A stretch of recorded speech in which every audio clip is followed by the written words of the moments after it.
Yo, what's up mga kaibigan? Nalina tayo magkwentuhan. So kahapon nga napanood natin kung paano tinusta ni Luka Doncic, si Devin Booker, Kevin Durant at ang Phoenix Suns sa kanilang sariling home court. Ang Slovenian Phenom ay gumawa ng 50 points, 6 rebounds, 15 assists, 4 steals and 3 blocks on 15 of 25 shooting sa field, 8 of 16 shooting sa 3 points, and perfect 12 of 12 naman sa free throw line.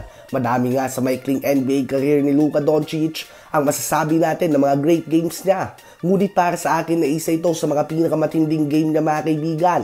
Other than ito nga ang ika-4 pa lamang na 50-point game sa Pasko, ang kanyang shooting ay very efficient. Ang kanyang depensa ay solid din.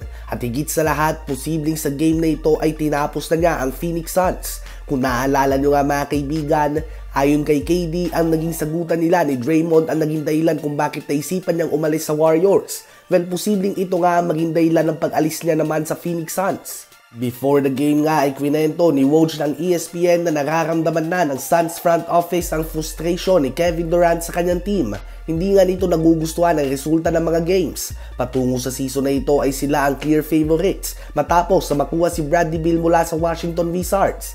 Ganun pa man, injured nga si Beal most of the time at butas ang kanilang depensa. At kahapon nga ay parang nakapag-check out na ang utak ni KD sa Suns. Parang hindi nga siya yung dating KD na naka-locked in talaga.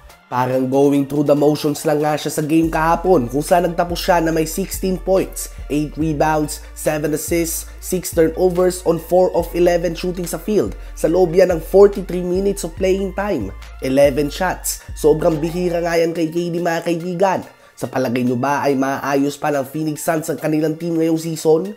Habang ibinalita naman ni Shams and The Athletic na isang pangalan na dapat abangan na target ng Lakers ay ang Hawks guard ni DeJounte Murray. Medyo nagkaroon nga ng decline sa kanyang stats, ngunit very decent pa rin naman ito. 20.3 points, 4.4 rebounds, and 5.4 assists per game. Ngunit ang best asset nga para sa kanya ay ang kanyang depensa kontra sa iba pang mga guard sa liga.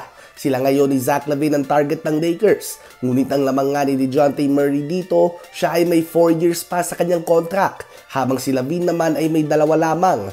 Ang magiging malaking bagay dito ay ang style of play ni DeJounte Murray. Siya nga isang triple-double threat na kailangan din ng bola sa kanyang kamay. Last time na mayroon din ganito sa Lakers na hindi nagngangalang LeBron James ay noong andun pa si Russell Westbrook. And I think alam naman nating lahat kung anong kinalabasan ng eksperimento na ito. Ganun pa man, mas bata nga si Murray, mas madepensa, mas ma-shooting din kaysa kay Russ at malapit din nga sila ni LeBron sa isa't isa. Isa nga siya sa mga batang player na noon pa man ay talagang close na sa 4-time MVP.